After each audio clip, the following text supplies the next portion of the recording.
Zenless Zone Zero's 2.0 update has been peak so far, and there's one character you need to get your hands on during this update, and that's Yixuan. So if you've been pulling for Yixuan and you want a guide on her, I got you. Her strengths do include having powerful X special and ultimate damage. Number 2, she's very tanky thanks to her kit scaling off of HP.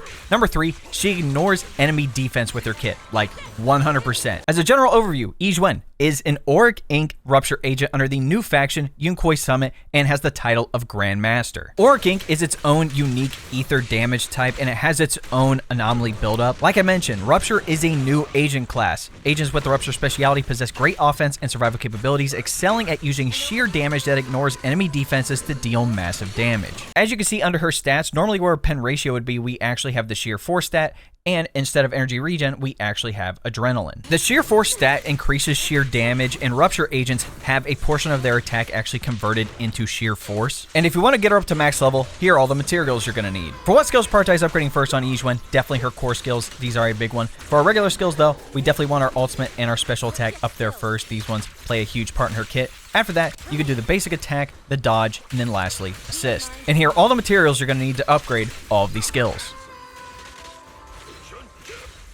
For Yixuan's best W engine, since we have the new Rupture type, that means we have new Rupture engines to choose from, and her signature, Qingming Birdcage, is easily a must-have. Since her signature is the only S-rank Rupture engine we have at the moment, I highly recommend it, but we do have 2 A ranks and 1 B rank engine you can use. For Yixuan's best drive disc, we're looking at 4-piece Yunkai Tails with either 2-piece Woodpecker Electro, Chaotic Metal, or Branch and Blade Song. For our disc main stats, at our 4th disc, we're looking at either crit rate or crit damage, at our 5th, ether damage, and at our 6th, HP percentage. And for our substats, we're looking for crit rate and crit damage, any HP we can get, and then lastly, attack. For Yixuan's best teams, if you're free to play, pairing her up with Ambi and Sukaku with a Nightboo is decent, but if you're able to get Lucy and Polker for free during previous updates, that is probably the best free-to-play team you can use. For a generalist team, your best option is pairing her up with the new A-rank Pawn and Astra with the Belly and Bang Boo. The reason Pawn is so good is because he can actually buff sheer force damage. You can also use Caesar instead of Astra here as well. One team that's really cool